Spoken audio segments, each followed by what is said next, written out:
Hi hello नमस्कार सत श्री अकाल जी, अस्सलाम वालेकुम। अजहर इस्माइल 786 फिर नई वीडियो के साथ रिजेक्शन करने के लिए आपके पास मौलाना साहब आते हुए ये प्रश्न मैंने जब पूछा, उसके बाद मैंने ये कहा कि चाहे वो इस्लाम हो, चाहे ईसाई धर्म हो, चाहे हिंदू धर्म हो, कई जगहों पर ऐसा अंधविश्वास फैलाकर लोग, अब इसके आप देखिएगा हवेलियां दिखाइए भाई, इसकी अलग अलग जगहों पर इनकी हवेलियां हैं और खूब पैसा, मतलब एक प्राइवेट आर्मी रखी हुई है।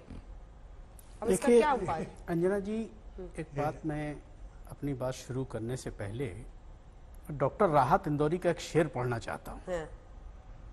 उन्होंने कहा था, कर्ज है माओ की छाती से टपकता हुआ दूध, ऐ हुकूमत तेरी इमदाद से क्या होता है। जिस दिन ये हादसा हुआ 3 घंटे के बाद सेंट्रल गवर्नमेंट और स्टेट गवर्नमेंट उसने 2-2 लाख रुपए का मुआवजा का ऐलान कर दिया। ना तो उसे ये आंकड़ा पता था कि मरने वाले कितने हैं, अपना नाम करने के लिए, अपने आप को अच्छा बताने के लिए मुआवजे का ऐलान कर दिया। सर एक मिनट, अब अभी तक किसी भी पार्टी ने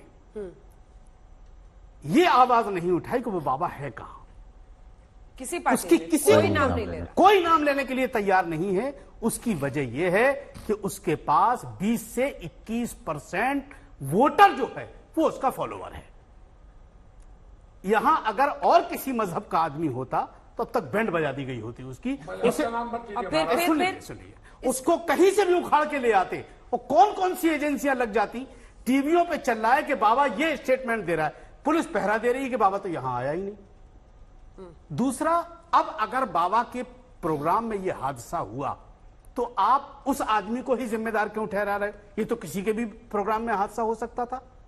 लेकिन उनको चाहिए था कि उनकी खबरगिरी करते, पूछते कि भाई क्यों ऐसा हादसा हुआ है, वो ऑर्गेनाइजर कौन है जिन लोगों ने लापरवाही की। ऑर्गेनाइजर तो पकड़े जा रहे हैं एक के बाद एक। अब ऑर्गेनाइजर पकड़े जा रहे हैं ना, लेकिन जिन लोगों ने परमिशन लिया। साहब, आपका मतलब यह है कि बाबा की कोई जिम्मेदारी नहीं बनती वहां बिल्कुल पर? बनती है। क्या सर, वहां पर उसको खड़े नहीं रहना चाहिए? मैं क्या कह रहा हूं, बड़े हादसे के दर्द दर्द में उसको खड़े होकर के अपने वही कह रहा हूं, मैं तो उनको पूछना चाहिए था। मैं आपको ये बताना चाहता हूँ और डंके के चोट से बताता हूँ, उसमें सभी संतों ने ग्रंथों में लिखा है कि हरित भूमि तृण संकुला समुझी परे नहीं पत जिमि पाखंड विवाद के गुप्त हो ही सब ग्रंथ। कलयुग में इतना पाखंड आ जाएगा कि अच्छा और बुरे में फर्क कहना लोग बंद कर देंगे। इसका कारण है कि आपका वायु प्रदूषण हो गया। आईएएस गोली लगा रहा है, आईपीएस अपने में जवान को मारा है। मेरा कहने का तात्पर्य है नहीं, कि बाबा, एक मिनट, सारी गलती बाबा की है। अंजना जी, अगर वो रुकता, सबसे पैर छुआता तो भगदड़ मचने का सवाल ही नहीं पैदा होता। स्वामी जी, जड़ पर जाइए स्वामी जी, लेकिन वो कह रहे हैं कुछ और। वो कह रहे हैं कि अगर दूसरे मजहब का होता, अगर अगर मुस्लिम होता तो सारे पीछे पड़ जाते बाबा के। मैं किसी मजहब में किसी को नहीं बांटता हूँ। अहम ब्रह्मास्मि अयम आत्मा ब्रह्म तत्तसी प्रज्ञान ब्रह्म। सब तो भगवान सब में बराबर है। मैं किसी को मजहब में न विश्वास करता हूँ और न किसी को मैं उलाहना देता हूँ, न हिंदू को, न मुसलमान को, न क्रिश्चियन को, न सिख को, न ईसाई को, न बौद्ध को, न बहाई को। आप आचार्य जी, अंजना जी, ये जड़ में बाबा है। अगर नहीं भागता तो भगदड़ मचती नहीं। वो तो गाड़ी से आया, गलती नहीं है। वो तो गाड़ी से आया, वहां पे कैसे गलती नहीं है? ऐसा व्यक्ति आ रहा है, वहां पर किस तरह का ड्रिल किया था, उसके एग्जिट और एंट्री आपको पता है? जब इस तरह का कोई व्यक्ति आता है, इतने बड़े पैमाने पर अगर आयोजन हो तो उसकी एंट्री एग्जिट के लिए प्लानिंग की जाती है कि वो कहां से आएगा। अब वो गाड़ी लेकर वहां पर पहुंचा, गाड़ी में इतनी भीड़ के बीच में गाड़ी में आया, गाड़ी से गया। मेरा आपसे प्रश्न है आचार्य जी, ये जो कह रहे हैं मौलाना साहब, इसमें सच है क्या? क्योंकि हम लोगों ने देखा था कोविड के दौरान तबलीगी जमात को लेकर और मौलाना साहब को लेकर पूरा एक उसके पीछे लोग पड़े थे। बाद में वो गलत साबित हुआ। वो गलत साबित हुआ नहीं हुआ उसको रहने देते हैं मेरिट्स पे, क्योंकि यहाँ पर भी लगातार मीडिया दिखा रहा है कि ये बाबा फरार है। बाबा को जिम्मेदार और जवाबदेही उसकी तय करने के लिए मीडिया लगातार दिखा रहा है, तब भी दिखा रहा था। तो ये भेद यहाँ पर नहीं है, लेकिन क्या पुलिस और प्रशासन की तरफ से है ये भेद जो इनका आरोप? और देखिए अंजना जी, ये एक बहुत ही दर्दनाक हादसा है, लेकिन अफसोस की बात यह है कि कुछ लोग अपना अपना निशाना साध रहे हैं। कुछ हमारे अंसार रजा साहब ने कहा सरकार को कटघरे में खड़ा कर दिया। भाई देश के प्रधानमंत्री जी ने संसद के बीच में अपनी पूरी संवेदना व्यक्त की। देश और उत्तर प्रदेश के मुख्यमंत्री जी वहां पहुंच गए और सरकार से क्या आप अपेक्षा करते हैं जब हादसा घट गया। मैं दूसरी बात कहना चाह रहा हूं, मैं ये कहना चाह रहा हूं कोई भी प्रदेश की सरकार, देश की सरकार नहीं चाहती है कि इस तरह के हादसे हो जाएं। ना ही कोई बाबा चाहेगा कि उसके यहाँ ऐसा हादसा हो जाए, ना ही कोई नेता चाहेगा। ये हो गया, अब ये क्यों हुआ, इसमें कोई तो जिम्मेदार है। मुझे ऐसा लगता है अंजना जी, इस पे बहुत ही गंभीर चिंतन करने का विषय है। ये ऐसा नहीं है कि साहब हम बाबा को कटघरे में एकदम खड़ा कर दें या हम बाबा को क्लीन चिट दे दें। मुझे लगता है कि अगर हमने बाबा को कटघरे में खड़ा किया तो फिर जिन जिन लोगों की सभाओं में 1-1 लाख, 2-2 लाख, 3-3 लाख इकट्ठी हो रही है भीड़, फिर वो कैसे बचेंगे अगर वहां हादसा हो गया। अब कुंभ में हादसा हो गया था, सैकड़ों लोग मारे गए थे, तो क्या उसमें किसका दोष था। ऐसे ही अरब के अंदर, मक्का के अंदर हादसा हुआ, उसमें किसका दोष था। और दूसरी जगह पे जो हादसे हो रहे हैं उसमें किसका दोष था। मैं कहना चाहता हूं कि इसमें स्थानीय पुलिस प्रशासन का पूरा दोष मुझे नजर आ रहा है। उन्हें आइडिया होगा, LIU की रिपोर्ट होगी कि यहां इतने लोग इकट्ठे होंगे तो पुख्ता व्यवस्था क्यों नहीं थी, एक बात। दूसरी बात एक और इंपॉर्टेंट मैं अंजना जी आपको बताता हूं कि अक्सर जहां भीड़ इकट्ठी होती है वहां कुछ पुलिस प्रशासन का इंतजाम रहता है। हमारे यहाँ भी श्री कल्की धाम में, कल्की महोत्सव में भीड़ होती है, वहां इंतजाम रहता है। लेकिन जब कोई VIP आता तो पुलिस बड़ी मुस्तैद रहती है, जब वो नहीं आता है या चला जाता तो बहुत ढीले हो जाते हैं। तो यहाँ जो भी पुलिस का डिप्लॉयमेंट था, प्रशासन का था, एक तो वो पर्याप्त नहीं था। दूसरी बात यह है कि अनहोनी होने के पश्चात के जो इंतजाम होने चाहिए वो नहीं थे। तो इसके लिए एक गंभीर चिंतन और इन्वेस्टिगेशन की जरूरत है। बाबा का दोष मुझे इतना लग रहा है कि उन्हें जनता के सामने आना चाहिए, देश के सामने आना चाहिए। और बाबा कौन है, बाबा कौन बनेगा, एक विषय और आया कि सरकार को यह बात तय करनी चाहिए कि कौन बाबा है कौन नहीं। तो फिर तो सरकार अगर बाबाओं का अपॉइंटमेंट करना शुरू कर देगी तो धर्म की जो सत्ता है, संतों की जो सत्ता है, मान लो सरकार तय करे कि साधु कौन बनेगा, तो फिर तो जिस पार्टी की सरकार आएगी वो अपनी पार्टी के कार्यकर्ताओं को साधु बना देंगे। ये तो आपके बगल में खड़े व्यक्ति बता रहे थे, मेरे बगल में मेरे सब एक, मैं अपना मत रख रहा हूं, मैं अपना एक सेकंड। तो मैं ये कहना चाहता हूं कि ये काम सरकार का नहीं है और ना होना चाहिए। हमारे यहाँ शास्त्रों में और प्राचीन काल से लेके आज तक एंशिएंट हिस्ट्री, मेडिवल हिस्ट्री और मॉडर्न हिस्ट्री, तीनों में जो हमारा इतिहास उपलब्ध है उसमें कहा गया है कि राज सत्ता पर धर्म सत्ता का नियंत्रण होना चाहिए। ये तो उल्टा हो जाएगा कि जितने भी नेता हैं वो अपने अपनी मर्जी के चेले चाटों को, किसी को महामंडलेश्वर बना देंगे, किसी को आचार्य बना देंगे, किसी को मठ का मठाधीश बना देंगे, किसी को शंकराचार्य बना देंगे। ये तो एक और बड़ी विकृति पैदा हो जाएगी। तो इस पर एकदम जल्दबाजी ना करके हम इस दर्दनाक स्थिति को समझें, फिर चिंतन करें। हम सरकार को भी कटघरे में एकदम खड़ा करें, वो भी गलत है। हम बाबा को कह दें ये अपराधी है, ये भी मुझे नहीं लगता कि उचित होगा। मैं बाबा को निर्दोष नहीं कह रहा हूं, मैं कह रहा हूं उनको आना चाहिए। सबसे पहला दोष उनका ये है। वो कह रहे हैं कि आप बाबा को बचा रहे हैं। आप कह सकते हैं, आप कह सकते हैं। अरे भाई मैं तो सबसे पहले मैंने कहा महाराज जी, मैंने सबसे पहले कहा कि उनको सामने आना चाहिए। मैंने सबसे पहले कहा नहीं, मैंने कहा कि उनको सामने आना चाहिए। धोने के लिए भगदड़ मचा महाराज। आप देखिए अंजना बहन, आपके चैनल पंडित जी अब 2 प्रश्न है आपसे। आपने कहा था कि सरकार गाइडलाइंस बनाए, वो कह रहे फिर तो फिर मतलब पंडित कौन आचार्य, कौन स्वामी, ये सरकार तय करे, आप कह रहे हैं। बिल्कुल, इसमें तो कोई संदेह ही नहीं। अंजना बहन, आप ये देखिए कि प्राचीन समय में गुरुकुल हुआ करते थे। ग्रामीण क्षेत्रों में गुरुकुल होते तो उनका सारा खर्च सरकार वहन करती थी। आज सरकार गुरुकुल सारे बंद होते जा रहे हैं। गुरुकुल से जो पुरोहित बनते थे, आचार्य बनते थे, वो घरों में जाते थे, कथा वार्ता इत्यादि करते थे, वहां जाकर के लोगों को संस्कार देते थे। आज संस्कार विहीन होते जा रहे हैं। हर व्यक्ति आज शांति की तलाश में है। उसे शांति कहां मिलेगी। चार जितने भी बाबा हैं आप देखिए, इनके साथ में 80% ग्रामीण क्षेत्र के लोग होते हैं, 20% शहर के लोग होते हैं, और वो भी शहर के वो लोग होते हैं जो ग्रामीण से शहर में आ चुके हैं। आप देखिए, वो शांति की खोज में बाबाओं के पास में आते हैं। आज जितना भी जो पैसा आचार्य ब्राह्मण पुरोहितों को मिलता था, आचार्य पुरोहित और पंडितों के अभाव के कारण वो सारा पैसा बाबाओं के पास में जा रहा है।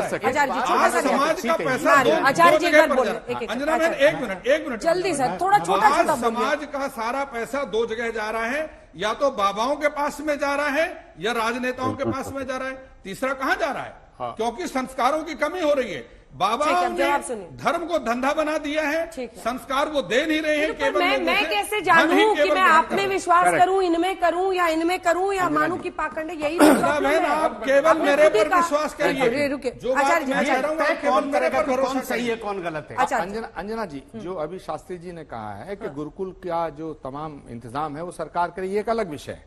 लेकिन दूसरी बात इन्होंने कही कि गांव के लोग ज्यादा जाते हैं। अभी दुबई में बागेश्वर धाम जो धीरेन्द्र कृष्ण शास्त्री हैं, उनका प्रोग्राम हुआ। दुबई में तो लाखों आदमी इकट्ठा हुआ है ही नहीं।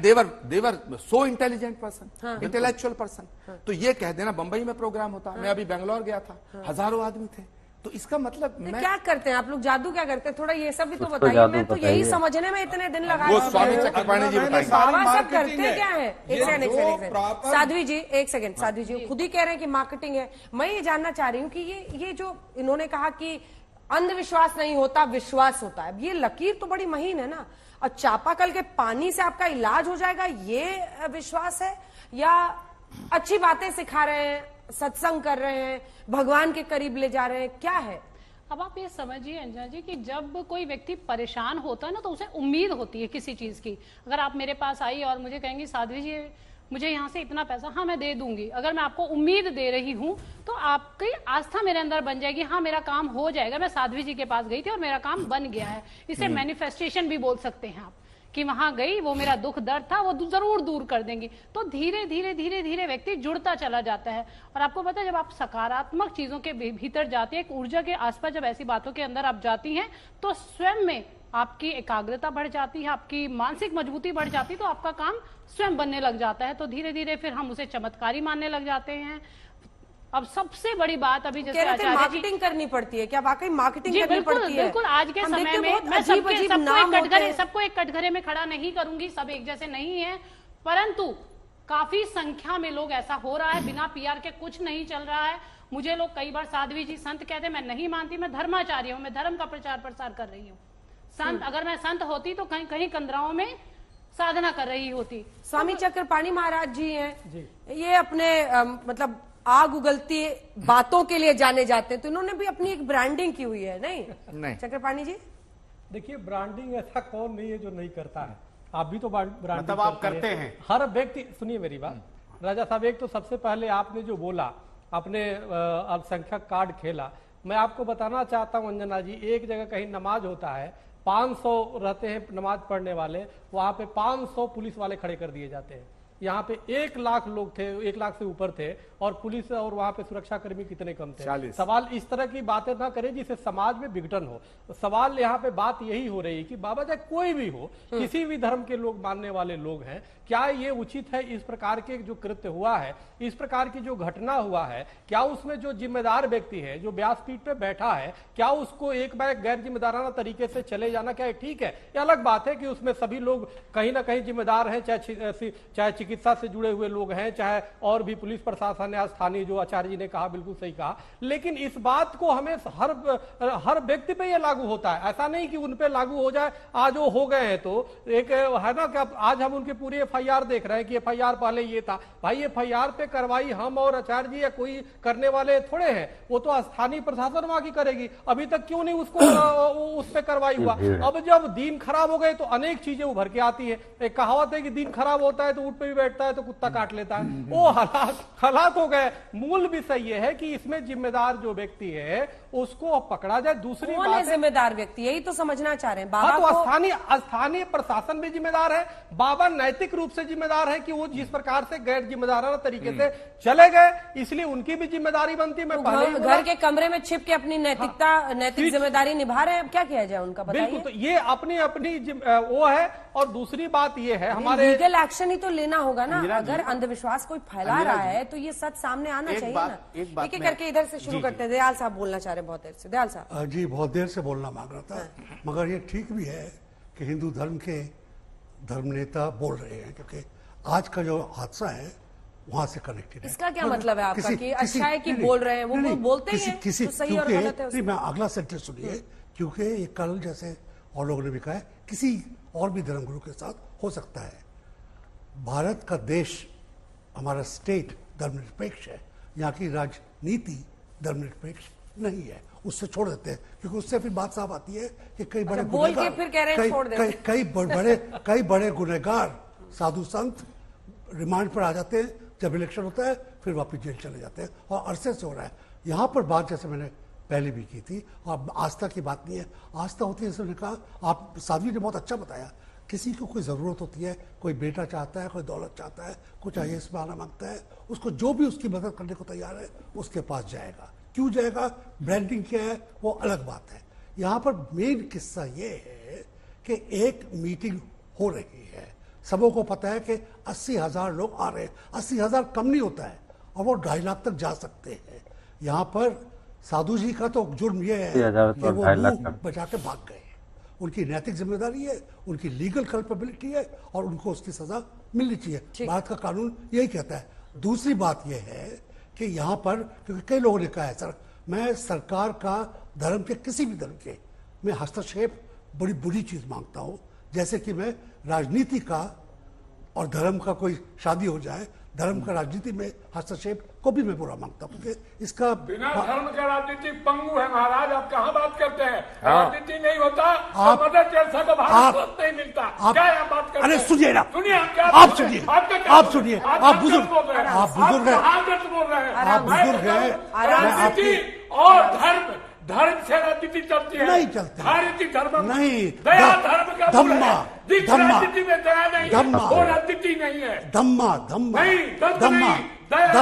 जिसको बुद्ध ने कहा था, धम्मा, दम रावण का था, दम हिटलर का था, जो बुद्धा का था, अंग्रेजों का था, जो भारत को सत्यानाश कर दिया। दम आप में है, हिंदू में दम नहीं है। मैं कंबोडिया भी गया हुआ, अरे आप ऐसा मत कीजिए। नहीं, आप, मैं कम नहीं बोलने वाला। भैया आप जाके साधु के नहीं, मेरे को क्या डांटे, नहीं, आप मेरे को अपनी बात ठीक है दयाल साहब पूरी कीजिए, लेकिन देखिए मैं सिर्फ इतना रिक्वेस्ट करूंगी कि आप को ये शोभा नहीं देता। नहीं, ये आप क्यों बताएंगे? छोटों को धर्म को आप समझिए, आप धर्म को समझ नहीं पा रहे। प्लीज मेरा रिक्वेस्ट है आपसे भी है दयाल साहब, please do not insult him like that. कोई भी धर्म का व्यक्ति, आप चिल्ला सकते तो वो क्यों नहीं चिल्ला सकते हैं? उनको अपनी बात बोलने दीजिए, लेकिन हाँ आपकी बारी पूरी हो जाए। आप साधु हैं इसलिए आप चुप बैठे रहिए, ये कहना गलत है। आप अपनी बात मैंने कहा आप मेरे से बुजुर्ग हैं, बोलिए आपको मेरे ऊपर इस तरह डांटना नहीं चाहिए। ठीक है मिस्टर दयाल प्लीज पूरा कीजिए। मैं ये कह रहा हूँ 2 लाइन में पूरी, कि मैं भारत सरकार का कोई लाइसेंसिंग सिस्टम किसी आश्रम पर, ईसाई आश्रम पे, किसी मस्जिद पे, किसी बौद्ध धर्म के ऊपर, किसी अकाली सिखों के उस पर नहीं चाहता। ये तो आचार्य जी ने भी बोला कि जी आचार्य जी ठीक कह रहे हैं, मैं उनकी बात से